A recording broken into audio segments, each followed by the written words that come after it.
মথুরাতে নাই, মথুরাতে নাই রে কৃষ্ণ মায়ের করুণা, বৃন্দাবনে নাই রে কৃষ্ণ,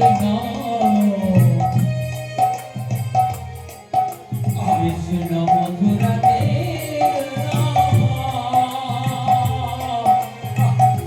মথুরাতে নাই রে কৃষ্ণ মায়ের করুণা, বৃন্দাবনে নাই কৃষ্ণ মথুরাতেও না, মথুরাতে নাই রে কৃষ্ণ মায়ের করুণা, বৃন্দাবনে নাই রে কৃষ্ণ মথুরাতে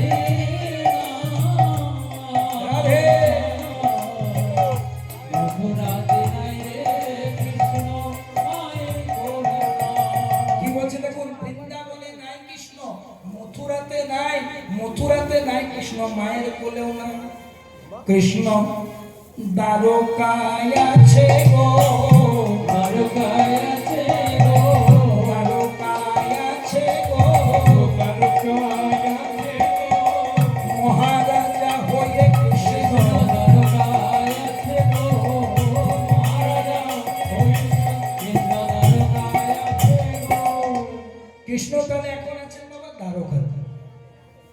এবার মন দিয়ে সাধন করুন মায়েরা, কৃষ্ণ যখন বৃন্দাবন ছেড়ে দ্বারকাতে আছে, নারদ মুনি বলছে কেমন ভগবান রে, বৃন্দাবনে মা কাঁদছে কৃষ্ণ কৃষ্ণ বলে, বাবা কাঁদছে কৃষ্ণ কৃষ্ণ বলে, শ্রীদাম সুদাম দাম বসুদাম কাঁদছে সখা সখা বলে, আর উনি বাবু মহারাজা হয়ে বসে আছে।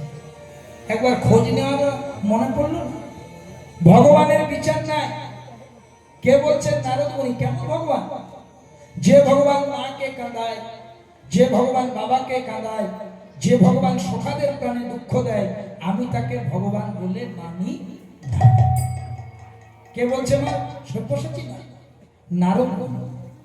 ভগবানকে যদি কেউ বলতে পারে, ভগবানকে যদি কেউ উচ্চ বাক্য বলতে পারে, একমাত্র তার ভক্তই পারে। তাহলে কৃষ্ণ দ্বারকাতে আছেন, নারদ মুনি মনে মনে চিন্তা করছেন আমি দ্বারকাতে যাব, কৃষ্ণের কাছে জবাব চাইবো তুমি কেমন ভগবান, তুমি এখানে রাজা হয়ে বসে আছো আর বৃন্দাবনে সবাই কাঁদছে, এটা তোমার উচিত হয়েছে? তাই নারদ মুনি সিদ্ধান্ত নিলেন বৃন্দাবন থেকে দ্বারকায় যাবেন, ঢেকি জানেছেন। তো আপনাদের মতন বৃন্দাবনবাসী বলছে নারদ মুনি একটা কথা বলবো, আমাদের অভাব অভিযোগ নিয়ে তুমি যে দ্বারকাতে যাবে কৃষ্ণকে নালিশ